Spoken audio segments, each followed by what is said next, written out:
Good morning to you on this Tuesday morning, the 18th of March, 2025. If you've tuned in, then you are live on the Fifth Connection.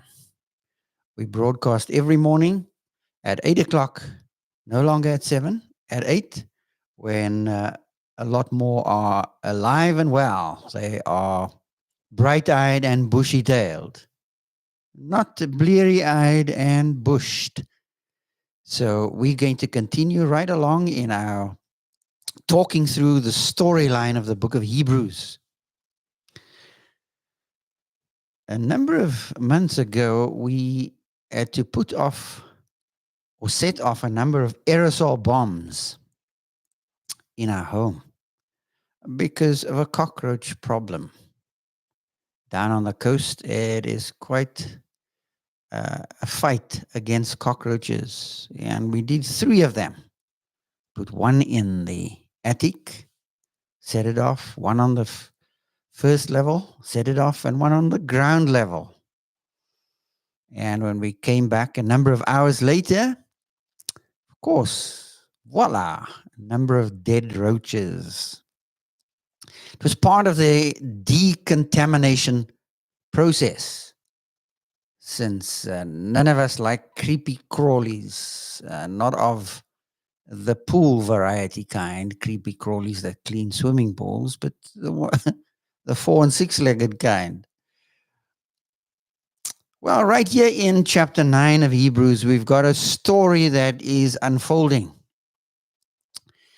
And the unfolding story is such an important one to bear in mind, to keep in mind, because you could very well give these 28 verses a title: Decontaminated Space, or maybe even a better title, The Purge, as in the Purge series of movies. Decontaminated space. And the writer shows great insight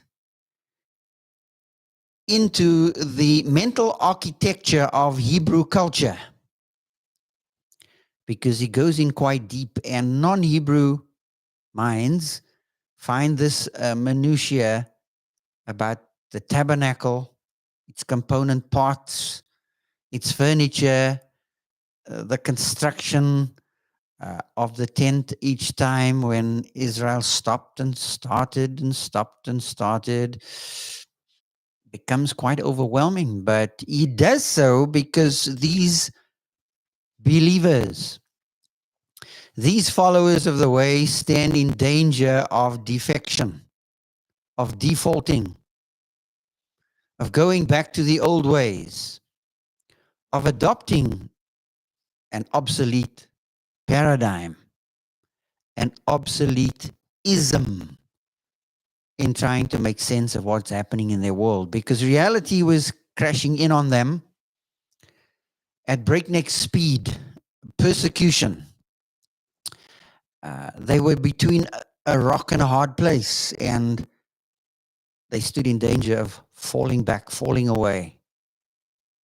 So verse 6 to verse 10 talks through this aspect of limited access activities for the believers then. Right?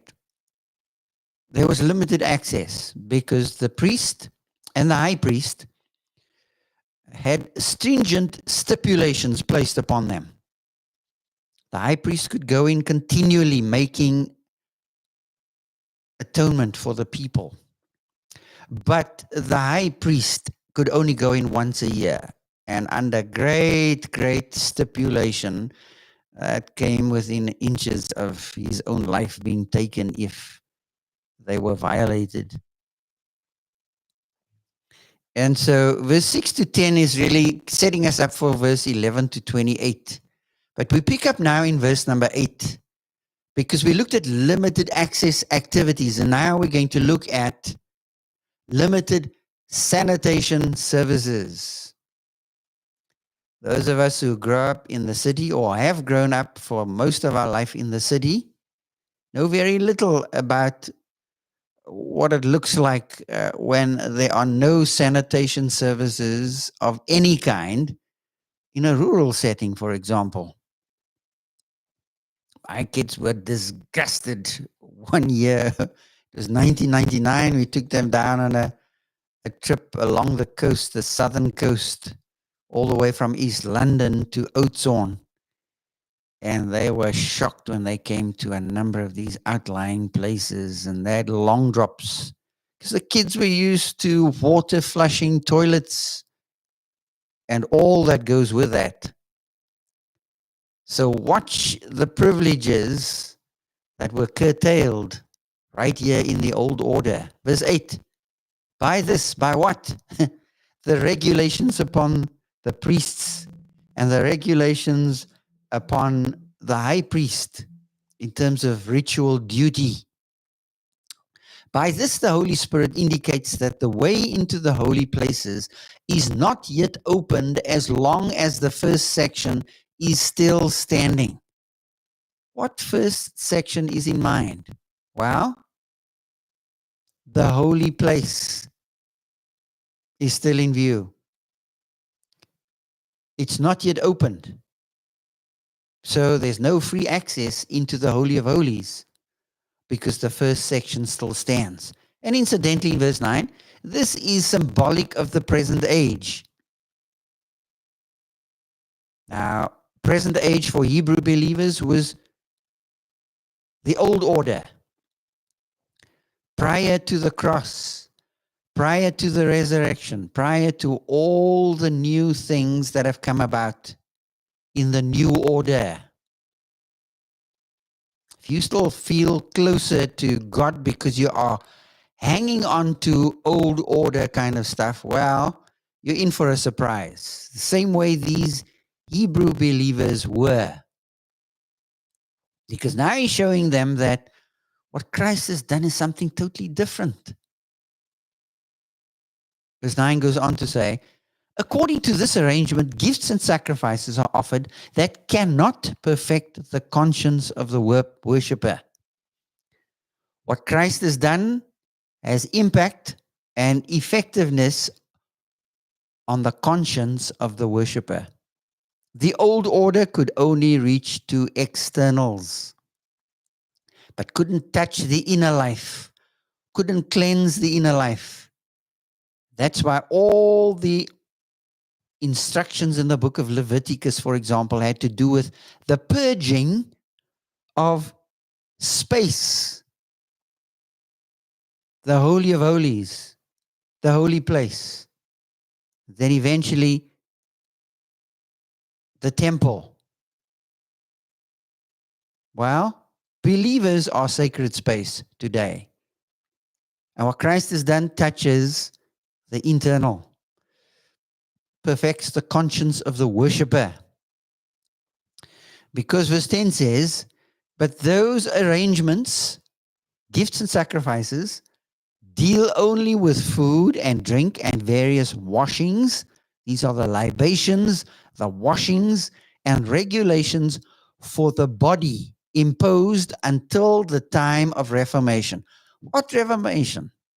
Well, when this new covenant maker comes, Christ the King, Christ Messiah, until the time of Reformation, this time of new beginnings.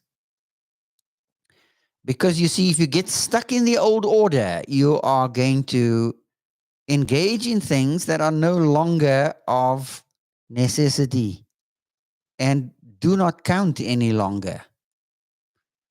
And for example, this Hebrew movement that is quite becoming more and more common today. You have many who embrace the rituals and the practices of the Old Testament Hebrews because they feel they're closer to God due to that. Well, if that's what you're depending on, you are an old order worshiper. You may think you are more holy and your gradation of holiness has increased. Your index of holiness has increased. Well, not so. You need to understand that what is happening here is the writer is showing the deficiencies, the shortcomings of the old order. They had no bargaining chip with the new order because Christ has come. He has inaugurated a new and living way. He has opened up the way for us. But these believers were living in the shadows and not appreciating the newness that would come through Christ. So limited sanitation services because the sacrifices were unable to bring decisive purgation to the worshiper with respect to his conscience, but only continued cultic services. And this is where you've gotten stuck, you as a follower of the way, you now have embraced an ism.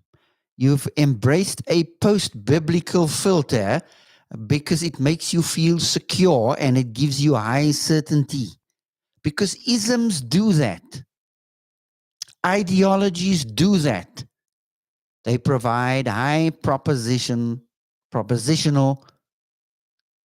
certitude, and they give us high certainty and security. But it's a false certainty and security. These have become in the 21st century sacred cows, which need to be slaughtered.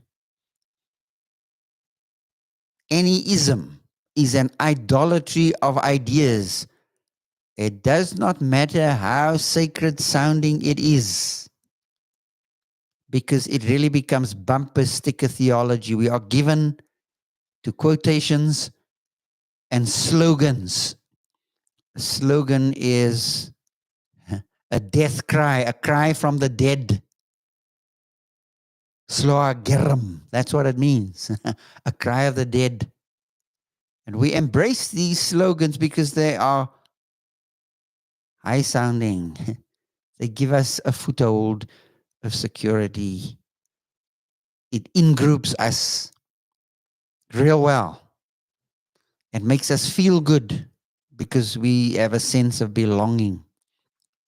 But they have no power. And so if you want to gain a bargaining chip with the future this morning, you need to contemplate two questions that I want to leave with you. Number one, what in your life narrows your access to God? Is there something in your life, or what is there in your life that narrows your access, curtails your access to the throne room? Are you given to the old ways because they provide stability and they give you roots? They provide you with a system that makes you feel good. What in your life narrows your access to the throne room of God? What secret sin are you harboring in your life? Secret sin on the earth is open scandal in heaven, said Louis Sperry Chafer. Number two, what is it in your life that shows that your external behaviors are not in sync with your internal posture? What external behaviors in your life show that you're not in sync with your internal state? The old order could not perfect the conscience of the worshiper. Rules have that effect on us. Stipulations have that effect on us. They curtail our creativity and our freedom to be what God has called us to be. Law living boxes you in. Grace life and grace living frees you to live your life and join the dance on the ballroom floor of life, because you are flowing in fidelity to reality. And so we're going to continue this chat God willing, tomorrow morning. I trust that you would have a good day. Goodbye for now.